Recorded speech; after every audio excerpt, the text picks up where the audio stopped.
And we're in.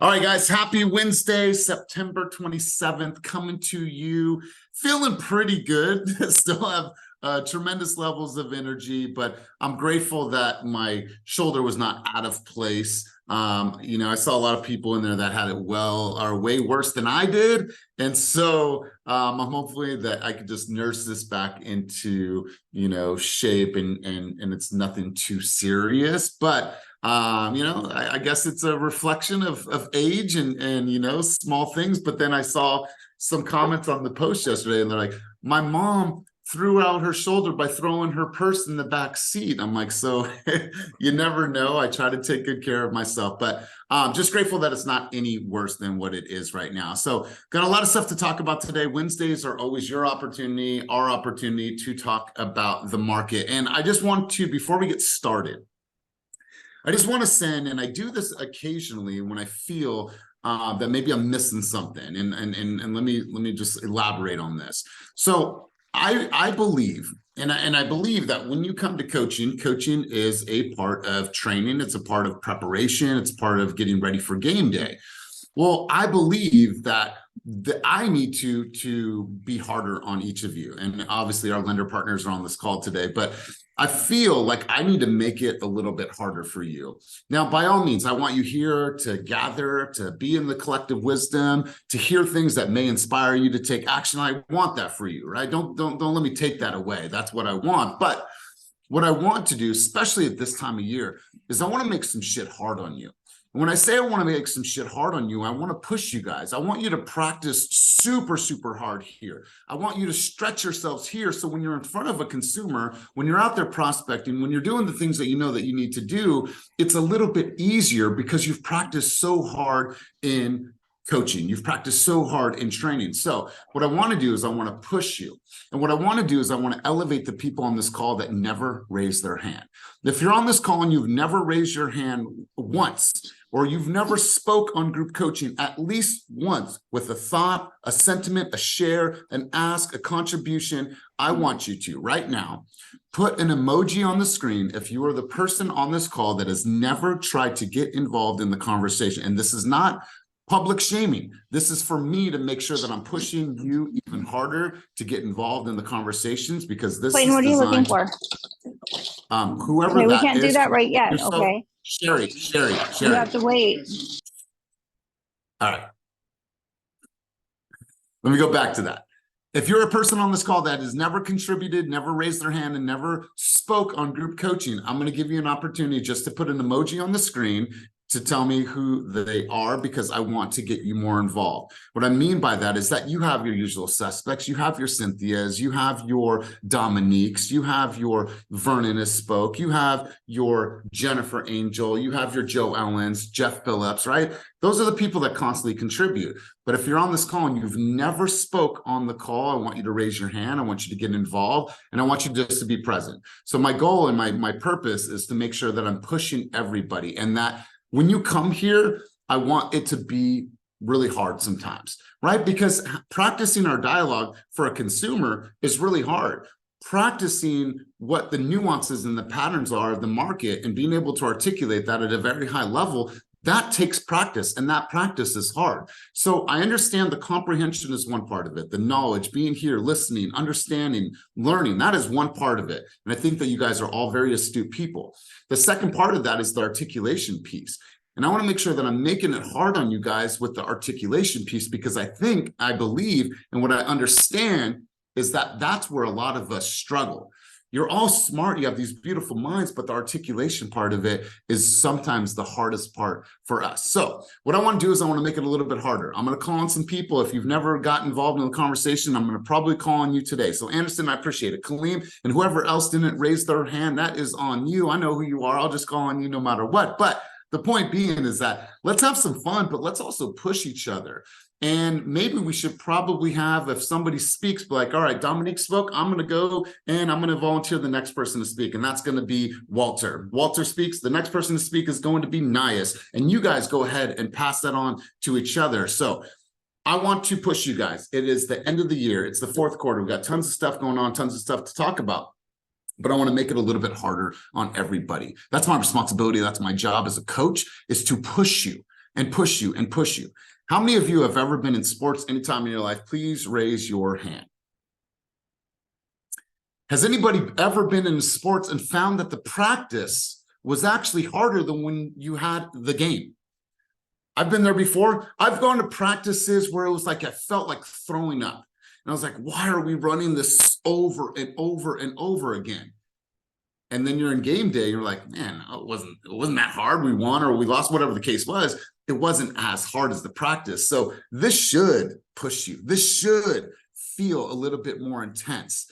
But it's all in preparation for your game day. So that's the thoughts, that's the sentiment that I want to share with you guys before we get started on this beautiful, beautiful Wednesday morning. So thank you for having your hand up, Kaleem. We'll come to you in a couple minutes, but if your camera's not on, please try to throw your camera on so you can get involved, be here, be present, and be in this conversation. Jordan Reed, I'm going to turn the mic over to you to bring us all out on the field. Jordan Reed, thank you for the messages, and thank you guys for all your contributions about the shoulder yesterday.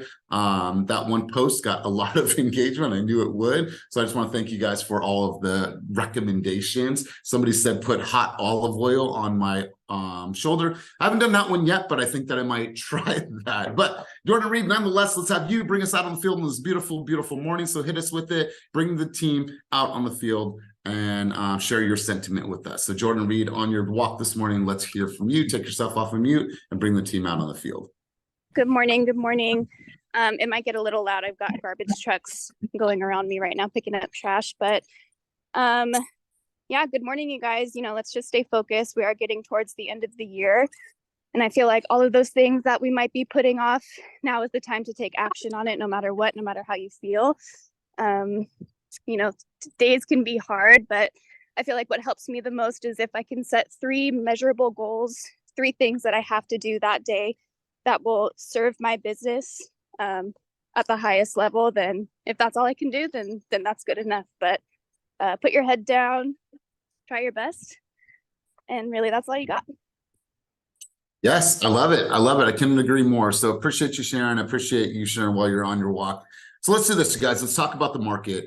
Obviously, we have some challenges, and those challenges aren't anything new, but what champions do is we always find a way, because we know right now what's happening in the market. We have, and I took some notes here, we have what is called, and I never heard it said this way, and I don't know, Christina and team, if you've heard it said this way, we have this lock-in effect with sellers right now. And what the lock-in effect is that these are the people that are sitting on their 3 to 4% interest rate. And so they have a higher propensity to hold rather than sell, because what's the purpose if their payment is going to be potentially higher because they have double the interest, so on and so forth. So you guys know that story. So you have this lock-in effect where people are holding on to their properties a lot longer.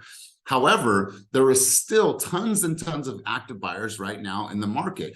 And what's great about the buyers that are looking right now, if you look on your Real Scout, your Zillow, OpCity, Ojo, Realtor.com, wherever the leads are coming from, referrals, they just got pre-approved. Those are the people that are okay. They're okay with the circumstances despite what's happening. In spite of what's happening, they're still out searching for homes, and that's their reality. So somebody said this the other day, it's not our job to go out and convince all these people why it's the best time to buy or to sell. It's our opportunity to find the people that are truly motivated and that they're okay with these circumstances and they want to move forward despite. So here's a couple thoughts for you guys as we go into this next couple months. People, no matter what, are still having babies. So when you think about this, like who's having babies, looking on social media, looking on Facebook, like being aware of like who's growing their families, and are those the people that need to move into a bigger home? The family next to me moved in 4 days ago, and they combine a household with 5 kids. There's mom, dad, and 5 kids. And they moved out here to have a bigger home. They actually moved from Brentwood. So they're here and they're my neighbors, and they have a house of 7. So they needed to move into a larger house because they recently got married.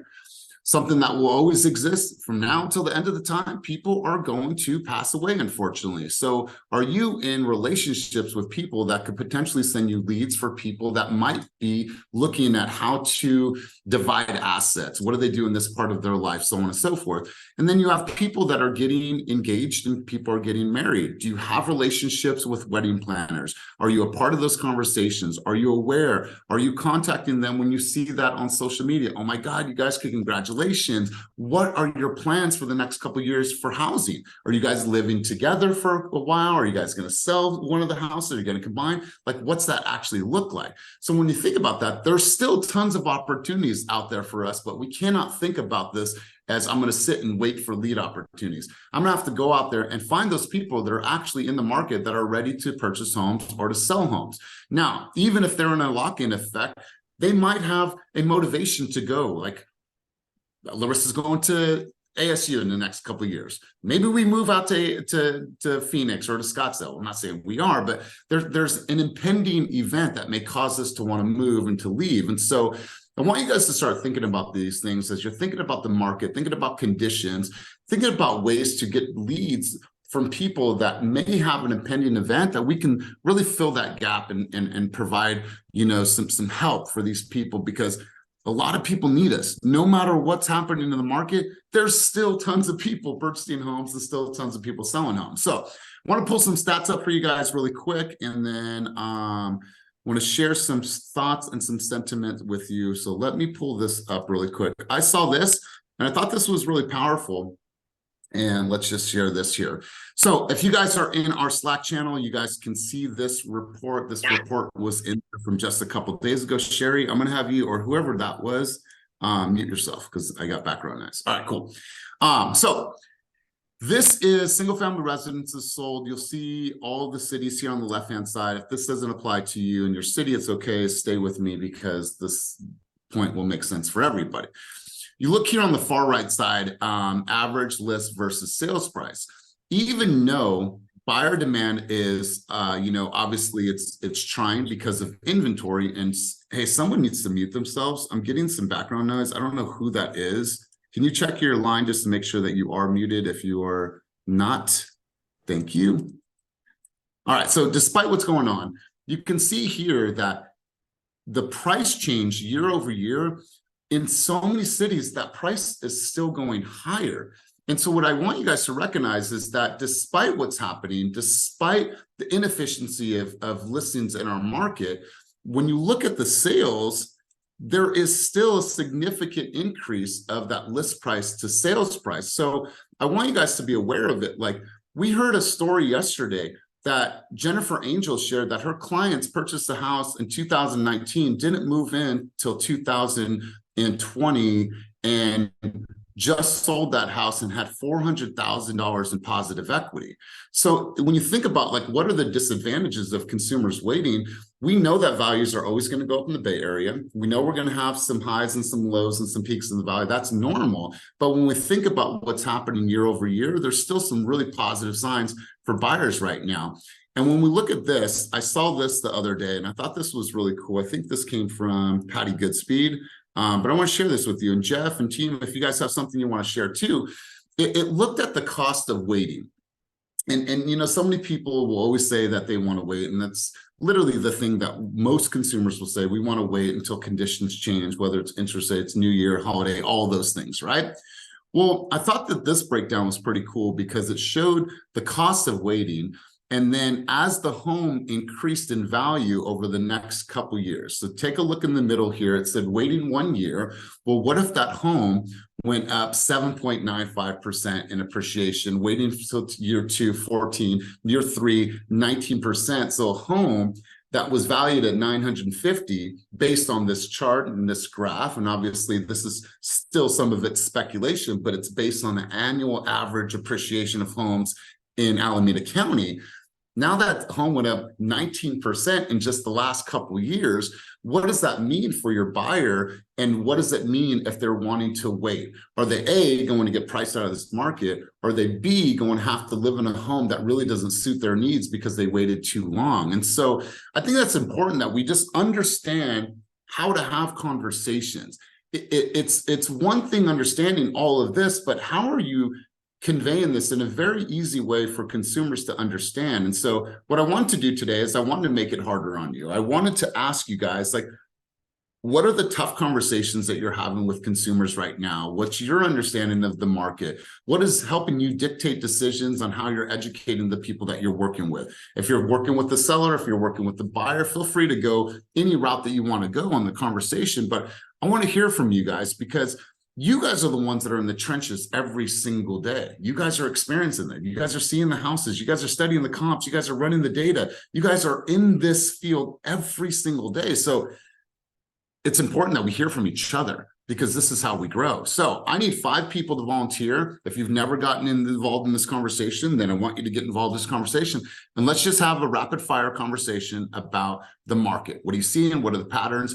And what's been working for you when you're talking with consumers? Not to convince or to persuade, but to educate and inform and help people come to a new realization about the benefits and the reality of what's actually happening in the market. So I want to hear from you guys, because I think this is a powerful conversation. It needs to be had. So we're going to go with an unusual suspect. I'm going to go to Kaleem. Kaleem, you've had your hand up the whole time, big dog. Let's hear from you. State of the market, nuances, patterns, communication that you're having with consumers today to help educate and inform that you can share with the rest of the group today. So Kaleem, no pressure on you. Let's go.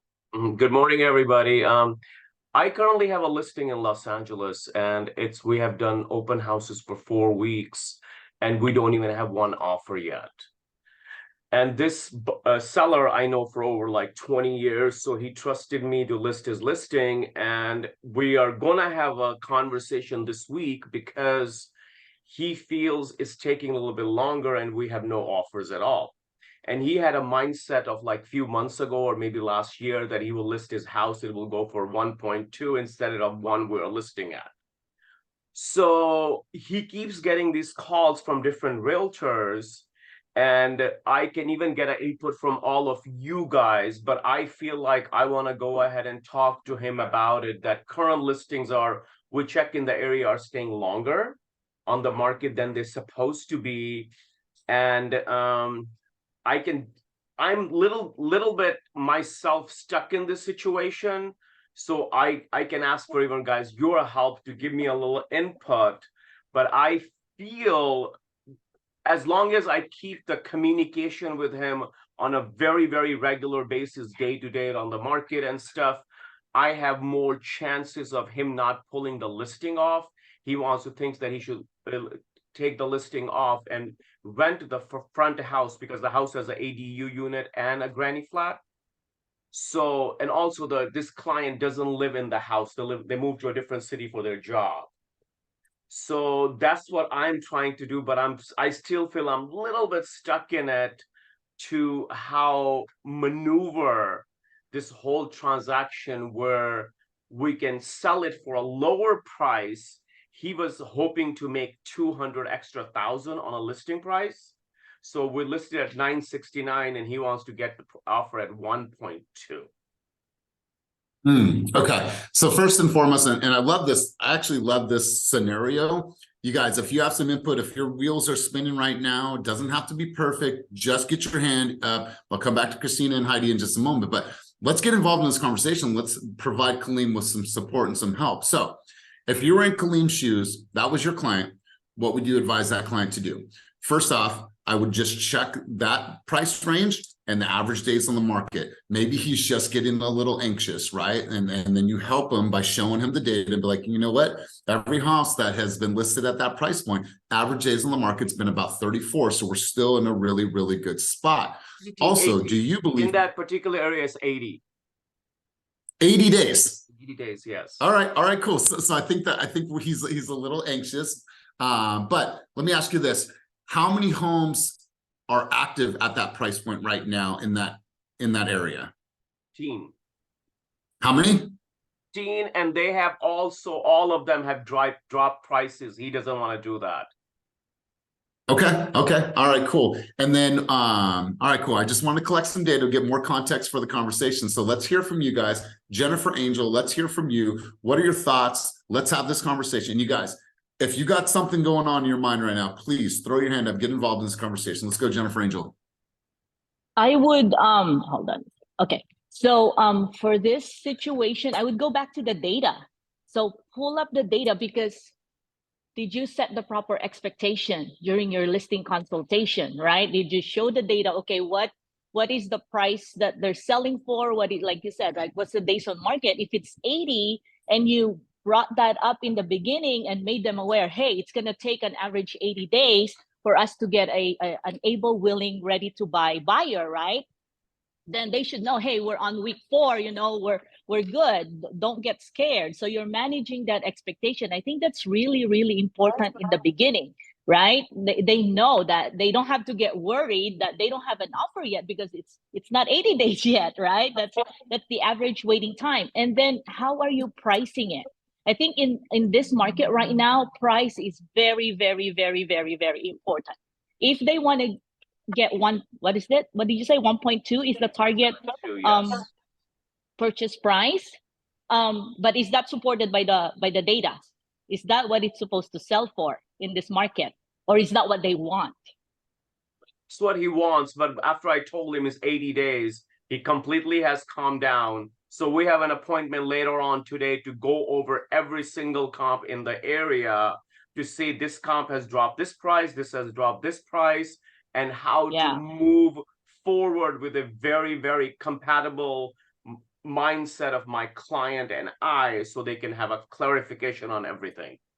Yes, because if the market is coming down, if prices are coming down, then you're chasing the market, right? You got to get ahead of the market. So maybe you do need to do an aggressive price improvement.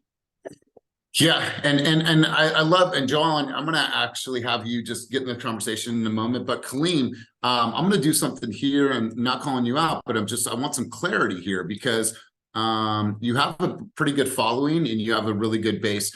Is the address of the subject property that we're speaking about, is it this one, 2058 West 84th? That's correct, yes. Is it? Yes. All right. All right. So if I'm a potential consumer and I'm looking at this house, what's missing? What's missing with this particular video right here?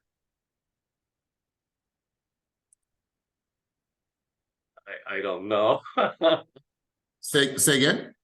I don't know. Hold on. Where's my volume go? I don't know. I don't know what's missing. All right, so I think that, and please, you guys chime in on this conversation. There needs to be more context, right? Okay. About this home, about the neighborhood, what's in this area, what's it like living there? Like, you've done cool lifestyle pieces before, and I've seen those. This home needs to have a life. It needs to have a purpose. It needs to have a cause, and that's your responsibility as a professional marketer to bring that home to life. That's one. So how long has that house been on the market? 4 weeks as of Sunday. All right. So in the last 4 weeks, how many open houses have you done? 4. I mean, 8. Each weekend, 2 open houses. All right, cool. How many twilight tours have you done? 0. All right. So stay with me. No twilight tours. How many neighbors only open houses have you done? 0. How many doors in that neighborhood have you knocked to let them know that the Andersons are listing their home for sale? Almost 90. 90. Okay, cool. So now we elevate that, right? We do a twilight tour. We do something special for the neighbors. If we're 90, we do 180, right? We make sure that our video brings that house to life and also highlights what it's like living in that area. What are the cool shops? What are the cool restaurants? Where are the schools? I would do a whole breakdown of that home and what it's like, not just the home, but what is the conditions like living and what is lifestyle like living in that area. I feel that if you can show your consumer that you're doing that, you're going above and beyond, you're giving yourself more exposure, more people wanting to chime in on the conversation, see the home, get more eyes on it, then you're creating more awareness and more exposure. The more exposure you have, the more people that are going to come to the home and potentially write on the home. So I think that there's a responsibility on you, not only to preset the consumer and help them understand the psychology based on the data, but based on your marketing plan, how can you elevate, right? So how can we own this, right? I'm not getting the listing or the offers that I want, but how can I own this? right? And elevate every listing or everything that I'm doing with this listing and take that shit to the next level, Good. right? Thank you so much. And this is just me. If I was the seller and I would say, let's see how well he's advertising my home. Well, he advertised it once 3 days ago. I don't see anything about the open houses, the neighborhood, anything. He's not even talking about the home in the video. Man, like, let's elevate that. So you have a responsibility right now and a challenge. The challenge is for you to bring that house more to life based on your voice, by your presence, and also the neighborhood and the things that lifestyle is what I believe is missing, a huge part of that. So Kaleem, good stuff. I got some other people raising their hands. Joellen, you had your hand up, or I put your hand up, but Kyle, let's hear from you. Then we'll go Damian, then we'll go Christina, and please leave your emoji up so I don't miss you. Kyle, that's you. You're muted, big dog. Yeah, my 2 cents was hold on a quick second. We got a major challenge going on right now on the screen. Before we go any further, you are a proud Team Fast member. Okay, Compass is no longer your brokerage. If we can just pause for a second and change that, not disparaging Compass at all, because it's a great company, great organization, but Kyle is a Team Fast agent. So if we can, please take the time to change that. But Kyle, big dog, let's go. Yeah, I'm on my phone this time, so I didn't have that edited on here. Team Fast all the way for sure. 2 things. My 2 cents was 2 things, and you might already be doing these, so sorry if it's something you're already doing. But my first one is really trying to find time to show your client the data rather than just telling. I think it's taking time to put a little, even a Zoom call, short little presentation together where you're kind of highlighting and putting red boxes around the numbers that you really want to draw his attention to, and say, hey, look, this is the days on, this is the ad days on market for homes that are literally right around the corner from here, So I think we can say all we want, right? And it's gonna go, they'll take what they want out of what we're saying, but if we're showing them and highlighting and giving them material to actually focus on and read, and we're not just pulling this information out of our ass, and that goes a long way.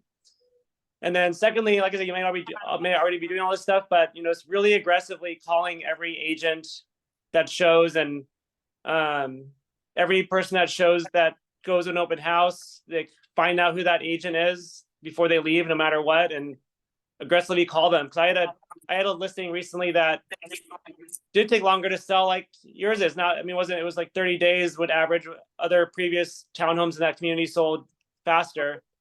But I got every single buy. I got as many agents contacts as I can, aggressively call them, aggressively encourage second showings, third showings. And, it just kind of took some extra legwork to get that going. And then, that was my 2 cents. I love that. Just showing the material that you're presenting, and then, really aggressively calling, finding the buyer's agents, getting the name, getting the brokerage, finding their number on Google and calling them, and saying, hey, this is an opportunity, get your buyer back in here for a second showing if they're still interested, and keep following up until the agent says no, they're not interested. Yeah, I love this advice, Kyle. And for you, Kaleem, this is getting that collective feedback, right? Based on the people that have showed that property, if they can give you feedback of what their consumer actually thought, then that's positive feedback to bring back to your consumer when you're thinking about making a price adjustment, or, maybe there's something that needs to be moved in the house, whatever it is. So the collective feedback is really, really important about what they actually thought of the house. Maybe they don't like the layout. Maybe they don't like that it's facing east. Maybe they don't like the fence, whatever it is, but it's important that you know that. So good stuff. Damian, let's go to you. I keep a Google Doc. I keep a Google Doc of everything the buyer says or showing, and it's all on a Google Doc. So it's all live updated that the seller could read. Love it. Joel, you've dropped a lot of things in the chat down below. I'm going to come back to you because I want to hear your contributions on this live. Damian, I think you just dropped baby girl off, so you had your hand up a second ago. Let's go to you, then I'll go Christina, and then we'll go Heidi, then we'll go Joel. No, you guys already said it basically, but expectations, that's the biggest thing, because the longer that the house is on the market, the more that is going to look like it's not attracting a buyer. So other agents might think there's chance for a deal. So if this seller is holding out for 1.2 and is listed at 9 something, that might be a little bit unrealistic unless you're in that type of market like a Berkeley or somewhere like that where people know that they have to go absorbently above listing. But yeah, the expectations are big because again, if homes aren't selling like that in the area and they're waiting for 1.2 listed at 9 something, what's the chances if you aren't getting any type of traction on it? So yeah, expectations. Love it. Love it. Christina, you had some thought. I'm not sure if it was on this conversation or if it was just on the market in general. Either way, I want your contributions. Let's go. Yeah, I would definitely add, I know before everybody was talking about the temporary buy downs. I would highly suggest if you have a seller that the listing isn't moving is one thing to offer that incentive, a credit for a temporary buy down, or for buyers who are on the fence and they're like, like I don't like the rate. I can't come to terms with it. We were in counter offer negotiations a couple days ago, and I had a client who would not budge off 608. He was like, that's at my max. That's at my max. I did a 1 year buy down, and then I did a 2 year buy down. He liked the payment. He felt a lot more comfortable with the 2 year because he's like, I'm unsure what's going to happen next year. I don't want to do temporary buy down for 1 year. So I was like, okay, let's run it for 2 years. He felt so confident in the payment. He raised his offer from 608 to 620. And now he's even more, we got outbid still, but he now feels even more confident to go even higher in sales price because he's like, wait a minute, this temporary buy down is coming out of the seller's pocket. My payment is going to be lower for the next 2 years.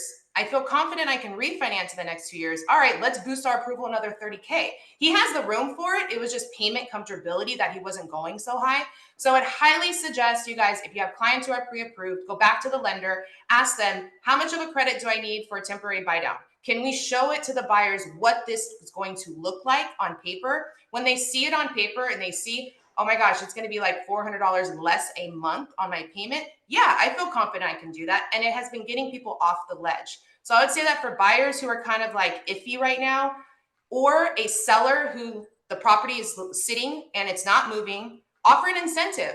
Offer that off the bat so that this way a buyer may be like, hey, okay, I'll write. Because sometimes I think buyers are, may think, oh, we're not going to be able to get a seller credit. But if you already know that that seller is willing to give maybe $10,000, $12,000 towards closing costs, you can put that towards a temporary buy down, and just offering that off the bat, maybe it'll just kind of add more interest as well.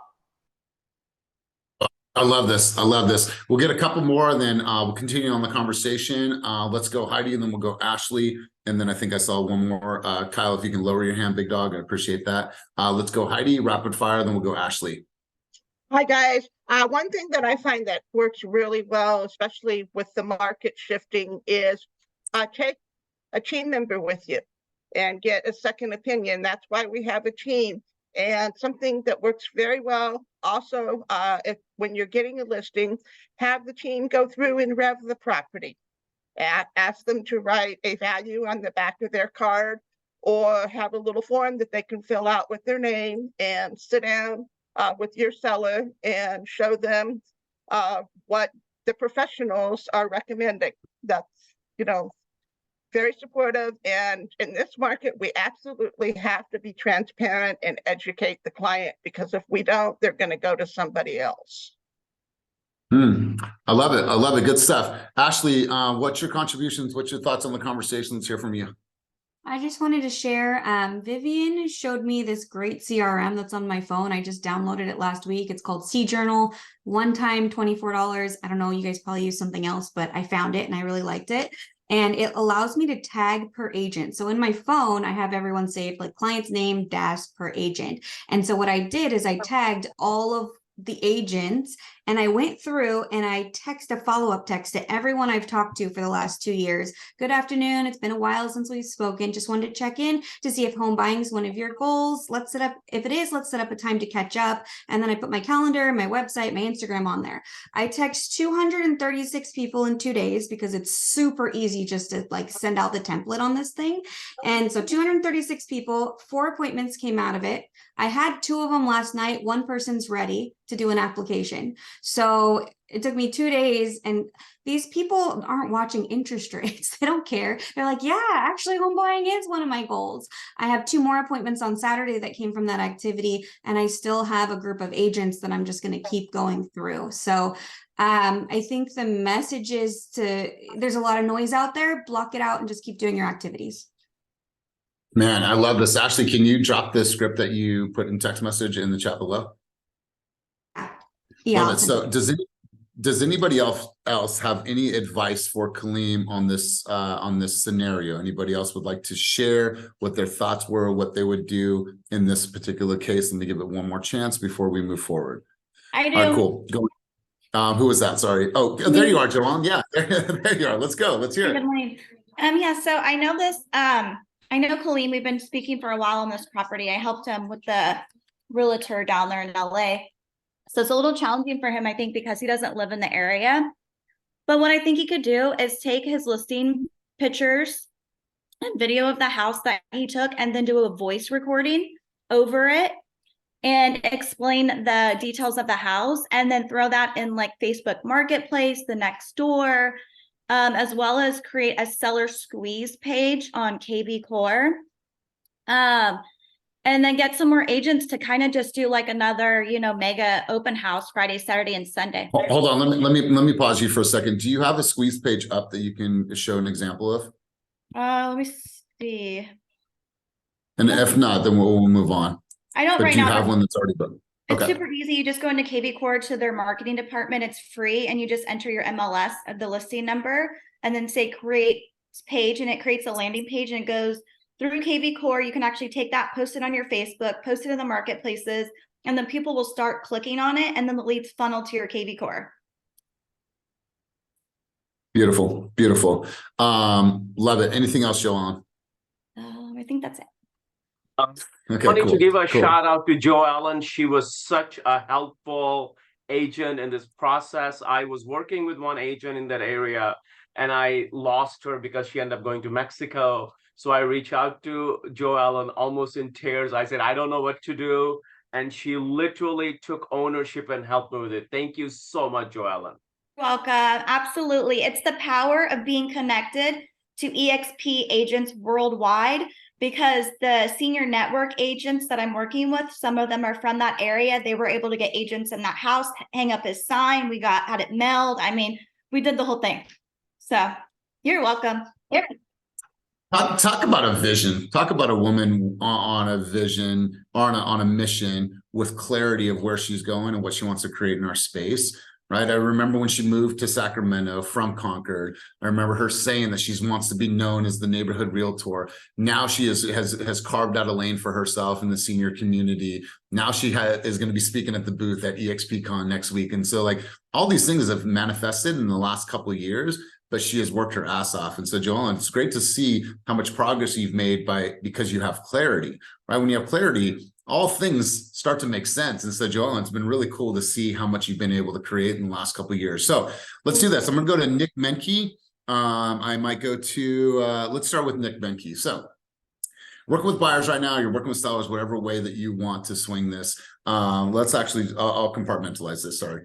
So you're working with a buyer right now. They're scared, they're fearful, they see the news, all the things, right? They're sheep being led by a shepherd right now. And so they're coming to you and they're saying, hey, I don't know if it's a good time to buy. We're thinking about purchasing, and I'll make it easier on you. We're thinking about purchasing in Albany, and prices are expensive in Albany, but we're thinking maybe we should wait, maybe we should just rent. Like, what is the state of the market right now, Nick? And if you're going to have a high-level conversation with a consumer about the state of the market, what does that sound like, bro? Let's practice here because I want to make it hard on you here so it's easier with them. Let's go. So, Elias, I was actually curious if I could, curious if I could ask you some questions about a client that I'm working with right now who's kind of been on the sideline of things just because of low inventory. And, Yeah. So the answer to your question is yes, but I want to hear first off how you're answering their concerns. So let's go. Let's hear your questions. My questions first? Okay, yeah, sure. So I met a really great client at an open house at my listing. He was very, very interested in the property. He's pre-approved. He's really ready to go. But he is very stuck on a set bounds of a location. So Blossom Valley in South San Jose, if it's one street over from a certain area he's looking in, he's not interested. He has some very set kind of parameters. I mean, he's looking for a 4-bedroom, 2-bath at a minimum. He can afford, I would say, well within, you know, what homes are going for, but he is just very hesitant. But I've gone to show him a couple homes after meeting him at my open house. And each one of the homes, there were just kind of some weird things with the homes that kind of turned him off. So he's kind of just been sitting back. So I've been sending him properties. I've been going through disclosures with him, but he's still just very much sitting on the sidelines, which is kind of strange because every single time that he's come into the open house that I had at my listing, and the few homes that I have shown him, he brings his entire family who comes and brings their opinions. And I mean, this is the family that is going to be living there. Every house that we've seen, they say that they love it, but they just can't really seem to pull the trigger on anything. Okay. All right. I want to hear from you guys. I want to hear your thoughts on this, but I have an initial thought, an initial question. This client who is active, who's bringing their family in, have you scheduled an official buyer's consultation with them yet? I have not, no, but I have spoken to him very much in depth at my open house for at least an hour. He's come in second to last weekend and the last weekend. So he came in with his family 3 separate times. Each time we've had about a half an hour conversation. He liked me. He said that he wanted to work with me. He wanted to work with me directly on my listing that I had. He didn't get up to the price point that my sellers wanted, and my sellers got more for that property anyways. So I'm sure that he kind of felt defeated in that, and I wanted to help him through that. And thankfully, since then, there have been a couple other comparable properties, but there have been a couple strange things that just have been holding him back on the properties, even though he brings his family. So what I want to advise you to do is I just want you to pump your brakes a little bit, and I want you to slow everything down. The way that you slow everything down is say, you know what? Listen, I want to get on a call with you and your family, and we're going to do a buyer's consultation, because what I want to do is I want to explain every single step to you. It sounds like you're really astute and you understand, but I want to go further in depth. I also want to share with you what I believe to be the best strategy in order to win in this really, really competitive market. And I'm going to show you some things that you might not be aware of. And so you get them on the call, you talk to them about the strategy, you look at the comps, you look at the different neighborhoods, and you really just have an opportunity to bring them even closer in proximity, and then ask them, you know, based on the information. I know that we've been out seeing some homes, so I just wanted to stop everything for a second. I just want to ask you, Nick, like, what's the fear of you guys moving forward? You've told me that this house matches all the boxes. It makes sense for you. So I just want to make sure that you and I are on the same page. Like, what is the fear, or is there something else standing in your guys' way of actually moving forward? Because I want to make sure that I could best serve you. But if I don't understand what's going on, then I am just guessing, and I don't want to guess. So I just want to have a conversation with you, human to human. I think, like, we need to figure out what it is. Why does all the things mark off their boxes? They're feeling good about it, but they're not wanting to move forward. What is that? Maybe it's because they need more education. Maybe it's because they need to be more connected. I don't know what it is, but nor do you. So that's why we have to remove that guesswork. And I feel that a buyer's consultation, even though you've spent time with them at an open house, now what you do is you slow everything down. You slow everything down, you're on the camera, you can pull up your stats, your figures, your beautiful buyer's consultation, find out what is really going on with them, and then hopefully get a little bit closer to what their actual emotional motivator is to purchase a home. Without doing a buyer's consultation, I feel that you leave room for guessing, and that's what you want to eliminate. So that would be my suggestion and my thought. But let's hear from you guys. I'm going to call on a couple of you right now just to hear what your thoughts would be on this particular situation. We're going to go Vernon, I'm going to go Dominique, and then I'm going to go to Ryan Fong. So let's hear from you guys. If you are dealing with the same exact situation, I love these real-time scenarios because now I can get to hear from you guys. So Vernon, let's go to you. We'll go Dominique, then we'll Ryan Fong. I would echo your advice, Coach, in reference to the buyer's consultation. That one-to-one interaction is extremely important, particularly when you've got kind of like they've bitten the bait, if you will, and you've got the hook in their mouth. You kind of really got to drive it home by sitting down and being going over the data, explaining the process, appreciating where they are, acknowledging what has taken place for them to get to this point, but then kind of taking their hand with the understanding of where they're trying to go and guide them through that process, presenting your data, really just honing in on that to where you can now craft a formidable plan to move forward, right? As opposed to open houses here and there and conversations at your open house or showing a property here or there, the back and the forth. Let's really put some direction to where you're going to go now that you've got them in your grip, and guide them through the process of actually accomplishing what it is that they want to accomplish, which is quite evident by his bringing his entire family to every showing, right? So leverage that momentum, find out who the key people are in the family circle. Family circles always have a key person, right? And so kind of connect with those, get a little bit more creative around your interaction and engagement, because it seems like it is a family thing. We'll make it a family thing, then create some direction for them. That's what I got. Wow, so smart. I love that, and I love that advice. And it's almost like gamify this, right? All right. So tell me who comes to the open house. Who in the family? Husband and wife, and who else? It's the husband. I would say that he's kind of the key player in this. Maybe it's the wife. Okay. The wife is very quiet, but she's always super friendly. She's likes each house. And then the most recent time he has brought his brother, but the two previous times he brought both of his sons. So perfect. So I think that the silent one is probably the one that's having the most influence. And so if we're not hearing from her and getting her to speak and to share what she truly thinks about that, she might be the one behind that. We don't know. I'm just speculating.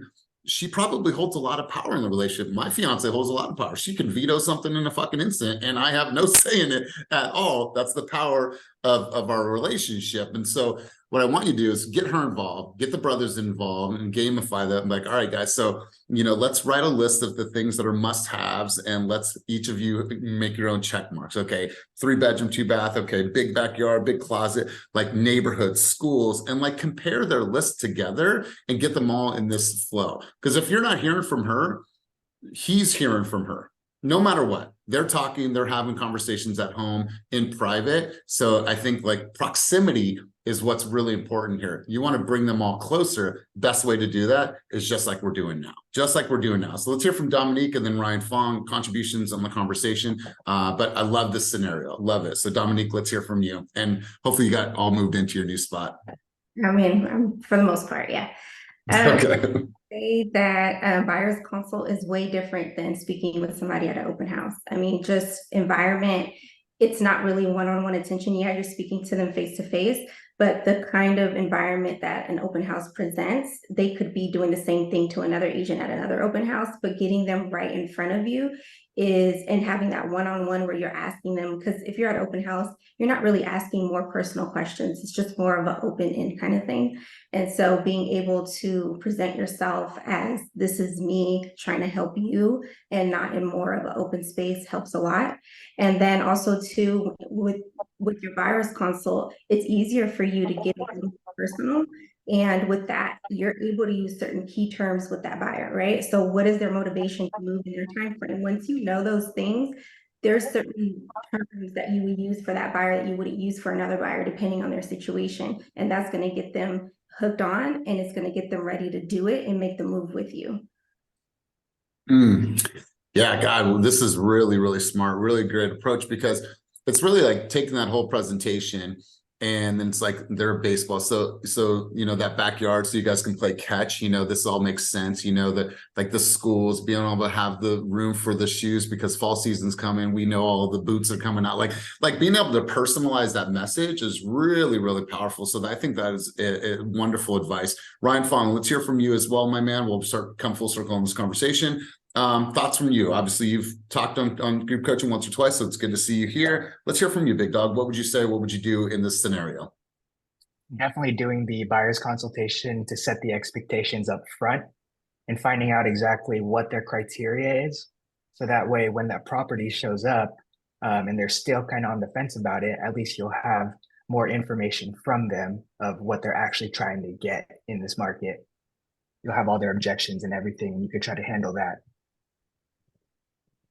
Love it. Love it. I think you've heard, in 3 different scenarios. I always believe that, it's easy for us to scrape the surface, but I had one of my old mentors say, get down to their bones. And what that meant is that find that third level, that emotional motivator, and be able to connect with them on a layer that is deeper. And I think what Dominique said was really, really profound, because they might be doing the same shit, Nick, that they're doing with you at other open houses, right? You might feel like you have this open house connection, you guys are vibing, they're talking with you, but maybe they're just those people and they're going to the next open house, they're having that same vibe and that same energy. So now what we have to do is we have to elevate, and we have to slow everything down, put them in a buyer's consultation, gamify that, get everybody involved, hear from the people that aren't speaking too much, purposely call them out, but like, Megan, what does that mean to you? I haven't heard from you, you've been a little quiet. I want to make sure that I understand how you feel about this and what your thoughts are. Wow. So now you get the person that's been silent just to start speaking. Now that you can really customize your approach even better, because now you're hearing from everybody that is obviously influencing the purchase of the home. So Nick, thoughts, takeaways from everyone that shared for you? Yeah, absolutely. So it seems like the biggest thing that I've heard is the buyer consultation. I will definitely be reaching out to see if I can have that formal conversation with him and his family. I do know, I'll just add one more thing onto this. I do know that he mentioned that it's going to be him and his son who would be purchasing the property together, which is interesting. So I'll really try and, connect with the son more. Maybe the wife is the silent decision maker even for him. So really just I'll try and do everything that I can to get everybody involved, have the formal conversations, set expectations, and see where we can go from here. I love it, Nick. And listen, man, don't make it an option, meaning, hey guys, just calling to see if you would like to. No, hey, Nick, I just want to talk to you. Obviously, there's some things happening in the market. Here's what I want to do next. Let's hop on a call. I want to do a buyer's consultation with you so you can understand everything that you need to know about the buying process. I'm also going to share with you my strategy and how I get offers accepted in this competitive environment. Typically takes about 30 to 45 minutes. And here's what I want, Nick, is I want everyone on that call that's going to be involved in the process or has thoughts or interests, so on and so forth. So you want to get everyone on that call, but don't leave it as an option of, do you want to go on a Zoom call with me for an hour? No, this is just part of the process. Take my hand. Here's where we're going. So Nick, I love that. So let's go around the room, get a couple key takeaways from our time together today. Let's go to Jessica H. Let's hear from you, key takeaways, and then Sam, I'll come over to you as our guest today to hear what your key takeaways were. So Jessica Hernandez, key takeaways from our time together today. Let's hear from you. Okay. Good morning, everyone. A key takeaway is, well, I was reading the chat and I saw that Ashley Marie wrote that we need to set the expectation and that for their first home, it's typically not your dream home. So this is a conversation that I need to have with my potential buyers, because I do have 2 buyers consultations coming up this week. And I know that they keep talking about like, oh, their dream home, this and that, but this is a conversation that I should be having with them, just to let them know that their first home might not be their dream home. And if you guys have any tips and advice on how I could phrase that, that'd be great. For sure, for sure. I love that. Definitely, I'm sure people will reach out. But you got some love in the chat below from Dominique. I see some similarities with you guys' styles, so I love what you're doing, Jessica, as well. Let's go over to Sam. Sam, what was your key takeaways from being here today as a guest? Let's hear from you. Thanks for being on, by the way. Key takeaways, rapid fire from today's session. Thank you very much.